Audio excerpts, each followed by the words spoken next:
안녕하세요 여러분, 승비입니다.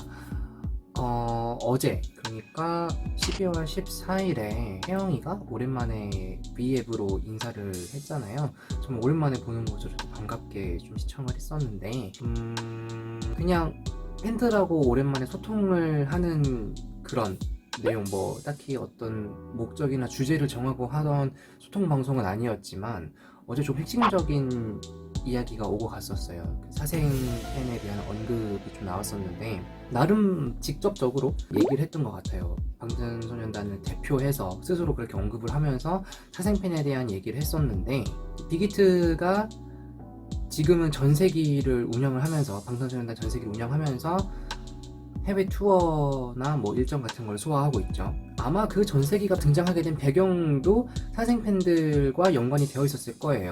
태영이가 얘기하기를 본인들도 그냥 비행기를 타고 싶은데 아무래도 그렇게 비행기 타게 되면 어떻게 자기들 타는 거를 알고 옆자리나 앞자리 뒷자리에 와가지고 좀 쉬고 싶은 시간에도 제대로 쉴 수 없게 얘기를 한다, 제대로 쉴 수 없게 한다, 한편으로는 무섭다라는 말까지 했었어요. 근데 이게 사생팬이라는 그 명칭과 또 그들이 등장한 거는 굉장히 좀 오래 전부터 등장을 했었지만 항상 좀 아이돌이라든지 이런 연예인 판에서는 좀 이슈가 되고 있던 사항들이잖아요. 사실 저는 이 사생들에 대해서 좀 정말 그 전까지는 좀 체감? 이런 걸 좀 못하고 있다가 정말 좀 심각하구나라고 생각하게 됐던 게 뭐냐면, 제가 그 뭐 정도? 이런 걸로는 완전히 급이 안 되겠지만 얼마 전만 하더라도 저한테도 무슨 일이 있었냐면, 이제 유튜브 채널을 지금 꾸린 지가 좀 됐고, 이제는 좀 됐고 구독자분들도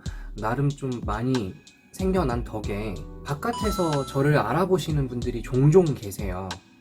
좀 신기한 경험을 하고 있는데, 근데 그뿐만 아니라 온라인상에서 물론 제가 제 SNS 주소나 계정들을 채널에 함께 등록을 해놓기도 했지만, 저는 웬만하면 이제 그 제 팬분들이 뭐 페이스북 친구 추가를 한다거나 인스타 팔로우를 하면 그거에 대해서 좀 답변을 해주는 편인데, 한 번은 제 지인의 아는 분이었어요. 근데 그렇게 그 두 분도 그렇게 엄청 막 가까운 사이는 아니었고, 근데 그분께서 제가 제 지인이랑 아는 사이라는 거를 인지하시고 아시고 접근을 하신 거죠. 접근하셔서 한동안은 좀 가벼운 인사 정도로만 SNS 상으로 연락을 주고 받다가 어느 순간부터는 제 약간 머리와 상식으로는 이해할 수 없는 말들을 막 계속 쪽지로 보내시는 거예요.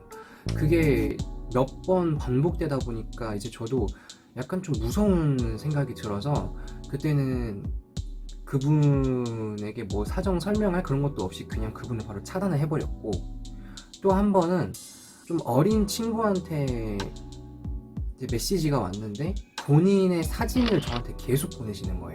그거를 이제 무시를 하면 며칠이나 몇 시간 뒤에 다시 또 계속 다른 사진을 또 계속 반복해서 업로드를 하고 저한테 막 그렇게 보내가지고 그거 다 차단하고 그랬는데, 저야 뭐 이 정도로만 해도 제가 굉장히 좀 약간 소름이 끼치게 되고 무서운 느낌이 드는데, 자기를 좋아한다고 하는 사람들이 자기 주변에 와서 막 몰래 사진을 찍고, 근데 뭐 몰래 사진 찍는 것도 아니더만 또 보니까 그냥 대놓고 이렇게 얼굴을 막 고개 숙이고 있는데 그 옆에서 대놓고 카메라 이렇게 들이대고 있고, 또 막 편지도 막 이상한 뭐 협박 편지 막 이런 거 쓰기도 하고, 또 막 방송하고 있는데 그 라이브 방송 중에 전화를 거는 게, 전화번호를 알아낸 것도 정말 신기하지만 그 전화를 거는 게 그 번호가 맞는지 시험하려고 라이브 방송 중에 전화를 하는 거라면서요. 난 그거 듣고 정말 깜짝 놀랐어.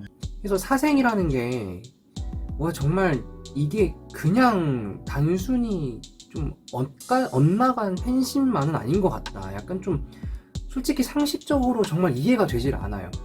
내가 좋아하는 사람이 내가 하는 그런 행동들로 인해서 고통을 호소하고 공포심까지 느끼고 있는데 그거를 인지하지 못하고, 아니면 인지하고 있음에도 계속해서 한다는 것은, 그거는 괴롭힘이죠. 정말 좋아하는 사람한테 그렇게 할 수가 있나? 약간 좀 이상한 그런 것 같아요. 이상한 사고방식 가지고 있는 것 같아. 정말 도저히 상식적으로 이해할 수가 없는 행동들이더라고요.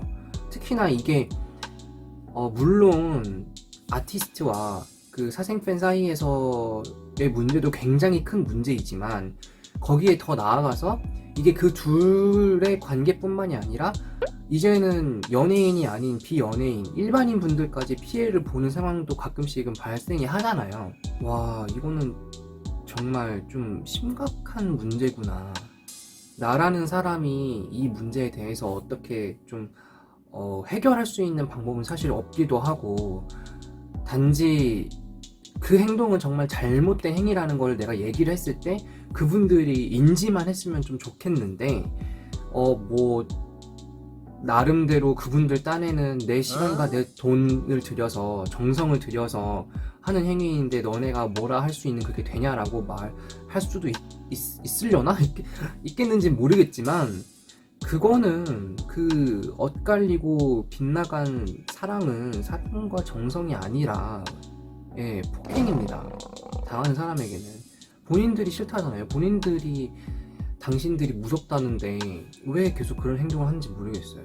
사생팬들, 와, 어떡하냐. 내가 좋아하는 만큼 또 내가 가까이 있고 싶은 만큼 아껴주고 지켜줘야 하는 사람들인데 내 개인적인 그런 욕심에 취해서 잘못된 행위를 하고 있다는 것이 참 마음이 아픕니다. 그러면서도 이 현실을 저 혼자만으로는 바꿀 수 없다는 거, 물론 세상을 제가 움직이거나 바꿀 수는 없겠지만 그 현실이 또 참 안타깝기도 하네요. 아무쪼록 빅히트에서 그렇게 전세기를 택하고 운영하게 된 그런 방식에 대해서는 진성 아미들, 저를 포함한 리얼 찐 아미들은 다 동의를 했었죠. 잘한 일이다라고 생각을 했었고 잘한 것 같아요. 그렇게라도 아티스트들의 그런 권리와 기본적인 권리와 인권과 그런 좀 안전 같은 걸 보장받을 수 있었으면 좋겠습니다. 뭐 투어나 이런 스케줄 같은 거 소화하는데도 굉장히 많은 힘들이 들 텐데 오고 가는 길만큼은 편하게 이동했으면 하는 제 마음이에요. 바람입니다. 제발 사생은 정말 그만해 주세요, 여러분. 네, 정말 간곡히 부탁드립니다.